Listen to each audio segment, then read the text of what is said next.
Hello and thanks for joining us. This is the Signature TV 30 Minutes. I am Vin Martin Obiora Ilo. In the headlines, court orders remand of Senator Ndume over failure to produce Maina. Governor Akeredolu sacks Ondo Attorney General. Nigerians react to the turn of events between ASUU and the federal government of Nigeria. And now, the details. The Federal High Court in Abuja has ordered Senator Ndume be remanded in Kuje Correctional Center. Justice Okon Abang made the order on Monday following Ndume's failure to produce Abdul Rashid Maina, who is standing trial before the court on a money laundering charge and for whom Ndume stood surety. Justice Abang said that having failed to produce Maina, who is believed to have jumped bail, and ordered that Ndume should only be released if he pays 500 million naira bail bond into the Federation account and present evidence of such payment in court, or he also demanded that if Ndume cannot raise the money, he should sell a property situated in Asokoro, Abuja, which Ndume pledged as security for the bond, and present evidence of sale and payment of the 500 million naira realized into the federal account, or he produces Maina, who is believed to have now jumped bail in court. The Ondo State Governor Rotimi Adedeji has terminated the appointment of the State Attorney General and Commissioner for Justice, Kola Olawoye. In a statement released by his Chief Press Secretary, Segun Ajiboye, Governor Adedeji expressed his gratitude to the former Commissioner for his service in his cabinet and wished him well in his future endeavor. Governor Adedeji also announced the appointment of a human rights lawyer, Mr. Charles Titiloye, as the new Attorney General and Commissioner for Justice. He said Titiloye's name would soon be forwarded to the State House of Assembly for confirmation. The coordinator of Defense Media Operations, Major General John Enenche, on Monday said the armed forces of Nigeria and other security agencies will not relent until all enemies of the nation were neutralized and normalcy restored to all troubled zones. This is coming on the heels of the recent scores by bandits in some parts of the country. Enenche disclosed that troops of Operation Accord arrested 11 illegal miners on Saturday in parts of Zamfara and Katsina States. Enenche said the troops apprehended the illegal miners following credible intelligence on the activities at Kadauri in the Maru local government area of Zamfara State. He disclosed that the suspects had been handed over to the appropriate prosecuting authority for further action. The coordinator also disclosed that troops on Sunday arrested a suspected kidnap kingpin in Kofi local government area of Katsina State following credible intelligence. He further added that the troops also eliminated 2 bandits and recovered 2 AK-47 rifles while on covert operation at Galadi village in Shinkafi local government area of the state on the 21st of November. The Academic Staff Union of Universities, ASUU, has accused the federal government of feet-dragging and prolonging the nationwide strike. The Minister of Labor and Employment, Chris Ngige, however, has debunked the claim by ASUU, disclosing that the federal government had accepted ASUU's demand.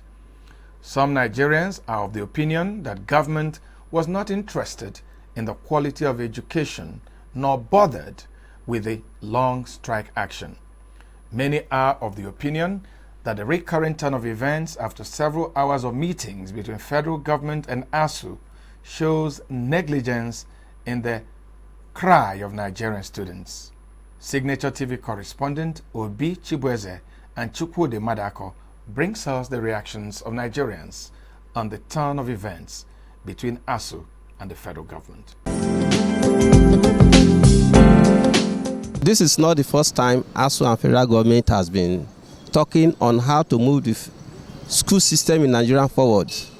Many times they will make promise, and because of the interest of the youth, the ASUU will concede to federal government request. They will go back to school, and At the end, they do not fund the education. The most important is that most of all these elites, their children are not in the federal government schools, and that is why they are playing that game.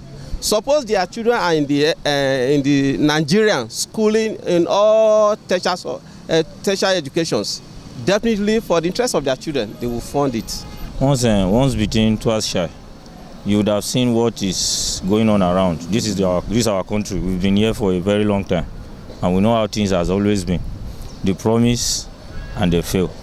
Now, ASUU actually would have considered, okay, we want to go back and continue teaching if they would have been able to keep to their end of the bargain. But personally, I'm not ASUU, and I'm not a lecturer or teacher, but I know federal government might not be able to keep to that end of the bargain.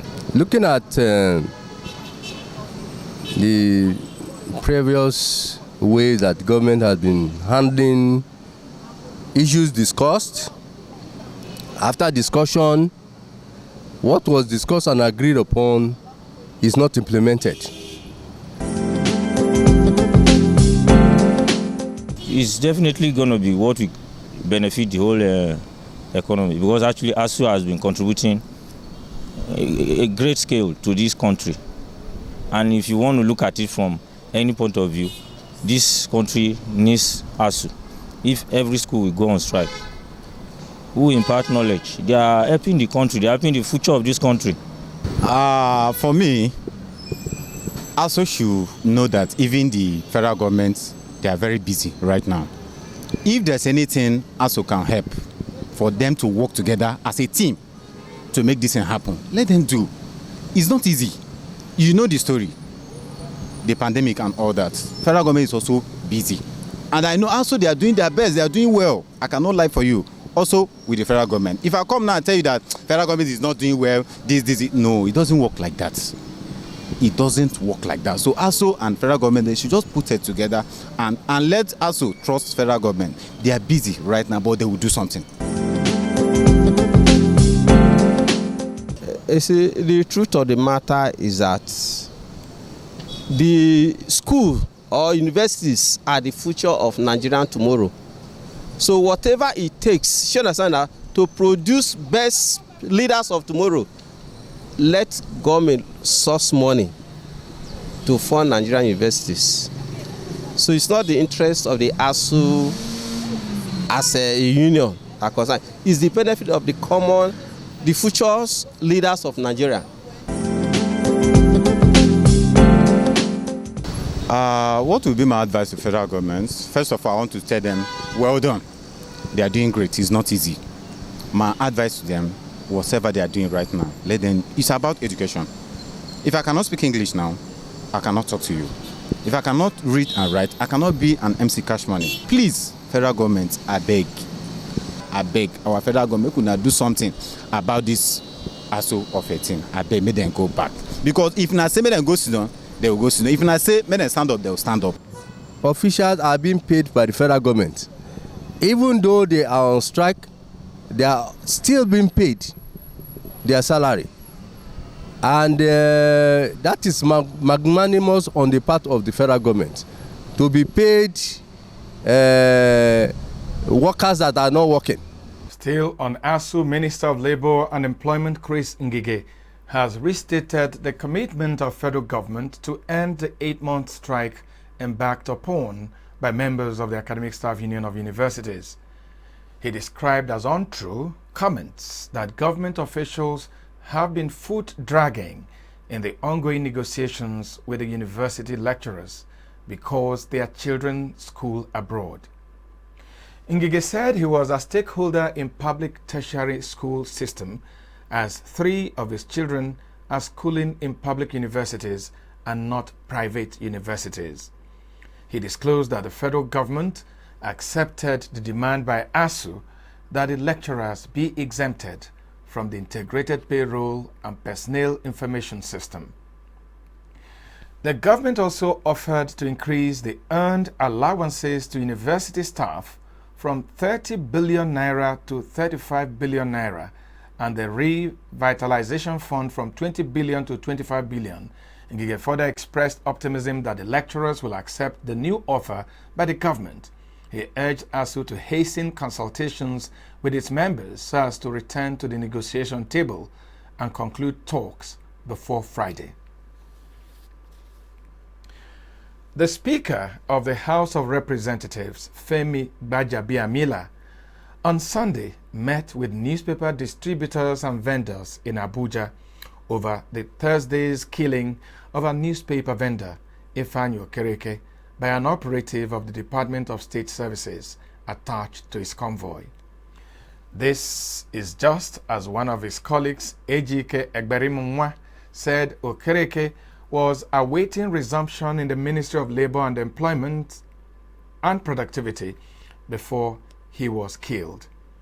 However, Gbajabiamila, the newspaper's distribution center in Area 1, Garki, Abuja, announced an endowment fund for Okereke, while his two children, one of which was 9 days old on Sunday, would be on scholarship till age 21.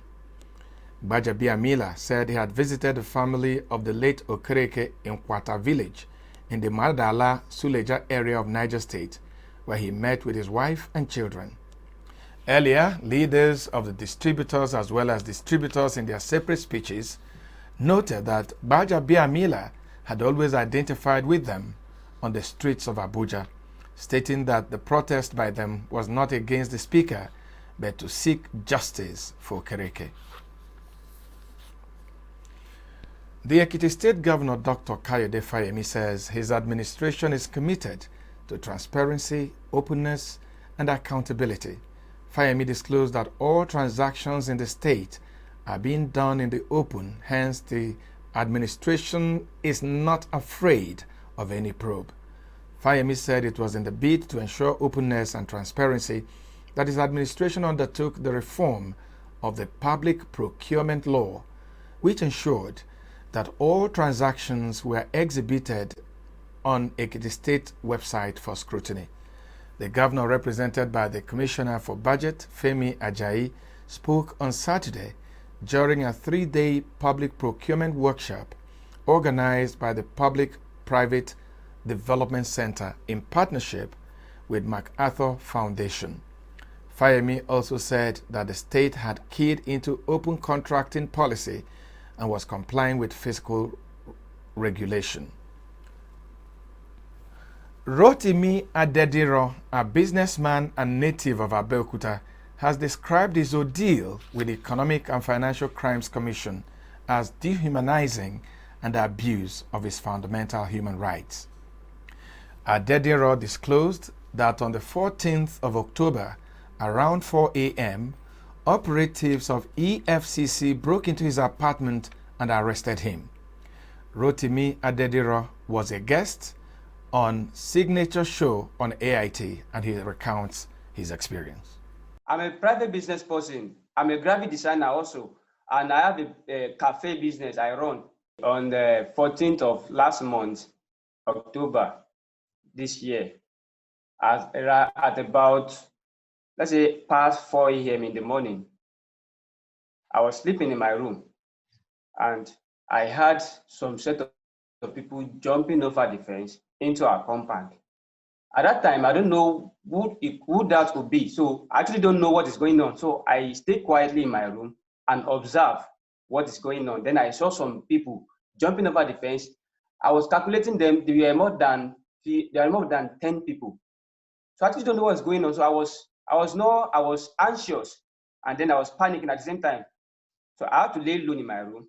So suddenly I had a bang on the door, not my door this time, but my neighbor's door. So they broke the door, they entered their room, packed them outside, they entered the ceiling, packed some other people outside too. And I started hearing, shoot them, gun them, shoot them, gun them. I was scared. I was like, what is going on? Could this be an armed robber? Or could it be a police? In fact, I wasn't even thinking that could be a police officer or a law enforcement agency at all, because of their mode of operation. How could a police officer or EFCC be saying, shoot him, kill him? On what arrest? On what this? Will you be saying you should kill somebody for what? So I wasn't even thinking that this could be EFCC or police or SARS. I was even thinking they are armed robbery. So I laid low in my room, waiting for them to knock on my door, and I will open the door for them. But they just came, broke down my door, broke down everything, and before they could break everything finish, I opened the door for them that, okay, you don't have to be aggressive, come in. So I opened the door for them, only for me to see the jacket on them.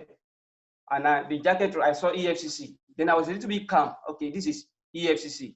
I shouldn't be worried or anything. So I allowed them in. And at gunpoint, one of them pointed a gun at me and said, I should stand up. Where is my laptop? Where is my phones? I said, there is no need to be worried. I present my phones. I present my laptop for them. I was thinking that they would check my phone or laptop. And if they did not find anything on the phone or laptop, they will let me go. Because I believe EFCC will make their investigation before they carry out arrest.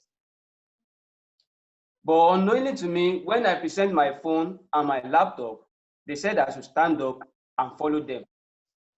So I can't argue with them because they are many and they have guns with them. So I was already afraid. So I said, there's no problem, I'll follow you. So they came with like 10 boys. I get to their office at Ibadan. Then it became another story entirely. They did not ask for my laptop to be checked. They did not have my phone to be checked. They do not do any investigation. They took our picture and paraded us on social media as cybercrime. Then at that point, I knew something is wrong. Bayelsa State Governor Doye Diri says it is not necessary and proper to politicize the federal government's presidential amnesty program for ex-agitators in the Niger Delta. Diri, who stated this when he played host to the interim administrator of the PAP, Colonel Milan Dikio, retired, at the government house in Enugu, said stakeholders from the region should rather forge a common front to ensure that the program achieved its objectives. He expressed the willingness of Bayelsa and other states in the Niger Delta to collaborate with the Amnesty Office to enable it to succeed. The governor, who described Dikio's visit to the Niger Delta as a welcome development, said the program directly affects youths in the various states that make up the presidential amnesty program. The governor also advised youths of the region not to block the roads at the slightest provocation, stressing that there were better ways of resolving issues than the way they are doing it. Troops have foiled an attack by some bandits in Sabon community in a Gabi local government area of Katsina State on Saturday night. The State Commissioner of Internal Security and Home Affairs, Mr. Samuel Aruwan, who stated this, said the foiled attack was based on information obtained from the military. Aruwan said the military informed the Katsina State government of this development when heads of security agencies led by Aruwan visited Sabon on Sunday. The commissioner commended the bravery and gallantry of the troops in securing communities in the area. Aruwan, while urging the military to partner with government and stakeholders, said security is participatory, involving government, security agencies, and citizens. A seasoned lawyer, Ocholi Okutekpa, says that Nigeria's law enforcement agencies sometimes conduct the operations and activities outside the confines of the law. Okutekpa, who was our guest on Signature Show on AIT, said there should be punishment for any enforcement agent who goes outside the law to carry out his duties. He maintained that due process and decorum should be observed while arresting a suspect. Here is the rest of the story. That's a very big issue. All right, so it's important to invite, in certain cases, arrest, to be able to hear the other side of the story. And that's why the presumption of innocence, which is a constitutional safeguard, should be preserved through that process, where you are informed, this is why we're inviting you, this is why we're arresting you, and You have the right to remain silent. You have the right to a lawyer and all of that. That's the process. All right? Even a suspect that is arrested. But the situation here is, once it comes to the point of arresting, the law enforcement is already acting hostile. Like you have committed a crime, you have been found guilty, and you know they are just executing a sentence. But that's not supposed to be. The question is this: where law itself does not have enforceability, which is one of the things we are dealing with in Nigeria, would there be consequence on any officer of the EFCC, of the police, or any agency who goes beyond the law in practicing the law? And see how fine the Constitution made it. Because notwithstanding that you caught him in the act, he's still a suspect. Because the powers to find him guilty or to make a pronunciation of guilt resides in the court. You are just an investigative agency to bring him before the court. So the fact that you caught him in the act is just part of what you are going to put forth before the court. All right? You can also invite. I mean, if there's a complaint, you can invite. If there's good suspicion from whatever source, you can get a warrant of arrest, a search warrant, so that you can gain lawful entry. The football governing body FIFA has suspended the head of African football, Ahmed, for 5 years over alleged corruption. Ahmed from Madagascar has been president of the African Football Confederation, CAF, since March 2017 and was standing for re-election when FIFA banned him for governance issues. FIFA said that Ahmed had breached his duty of loyalty, offered gifts and other benefits, mismanaged funds, and abused his position as the CAF president. Ahmed has also been fined 200,000 Swiss francs, about $220,000 by FIFA, for the misdeeds which relate to the organization and financing of Umrah pilgrimage to Mecca and his involvement in CAF's dealings with a sports equipment company. On the foreign scene, United States President-elect Joe Biden says he will name his first cabinet picks on Tuesday. Biden has pushed ahead with preparations to assume the presidency on January 20, regardless of Trump's bid to undo the results of the November vote. The president-elect will nominate seasoned diplomat and longtime aide Antony Blinken as Secretary of State. Biden also said last week he had already decided his pick for the key position of Treasury Secretary. Linda Thomas-Greenfield, who served as Assistant Secretary of State for Africa under President Barack Obama, will be United Nations ambassador. With Trump refusing to acknowledge the election outcome, Biden and his top aides have been denied briefings on sensitive domestic and foreign policy issues, most urgently the coronavirus pandemic battering the country. And now to business news. The Minister of Finance, Budget and National Planning, Zainab Ahmed, says COVID-19 pandemic was the major reason for Nigeria's recent slide into recession and assured Nigerians it will be short-lived. Ahmed disclosed that before the impact of COVID-19, the Nigerian economy was experiencing sustained growth, which had been improving quarter by quarter until the second quarter of 2020, when the impact of the COVID-19 was felt. Ahmed said this on Monday at the ongoing 26th Nigerian Economic Summit organized by the Nigerian Economic Summit Group and the Federal Ministry of Finance, Budget and National Planning. She added that the country would emerge from the recession in the fourth quarter of this year or by the first quarter of 2021. Nigeria entered a second recession in 5 years in the third quarter of this year as the gross domestic product fell for the second consecutive quarter. The GDP dropped by 3.62% in the third quarter and 6.10% in quarter two, according to the National Bureau of Statistics. Laolu Akonde, Senior Special Assistant on Media and Publicity to Vice President Yemi Osibajo, says contrary to predictions by critics, the Nigerian economy is on its path to recovery. Akonde was reacting to the latest report released by the National Bureau of Statistics, which showed that Nigeria entered a second recession in 5 years. This year's recession is the worst in 36 years, as data obtained from the World Bank indicated that the country's gross domestic product dropped by 10.92% in 1983 and 1.2% in 1984. He said the economy is recovering because of the preemptive action that the Buhari-led administration had taken even before now to ensure that the situation doesn't get worse. The Katsina State government says it has disbursed 2 billion naira as loan to 90,677 traders and small business owners in the state to boost economic activities.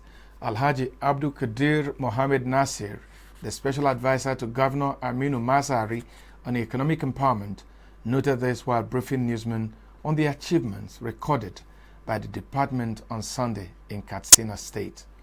Mohammed Nasir said that the 2 billion was a loan secured from the CBN under the Micro, Small and Medium Enterprise Development Fund. He said that according to the CBN guidelines, the loan had an all-inclusive interest rate of 9%, and the governor had graciously waived the interest component so that the beneficiaries will only pay the exact amount advanced to them. He said that the beneficiaries included business owners under the auspices of people living with disability, organized trade associations, women goat breeding and unemployed graduates, faith-based organizations, state cooperatives, local government cooperatives, unemployed youths and entrepreneurs, schools, poultry and fisheries, demonstration programs, as well as women poultry producers.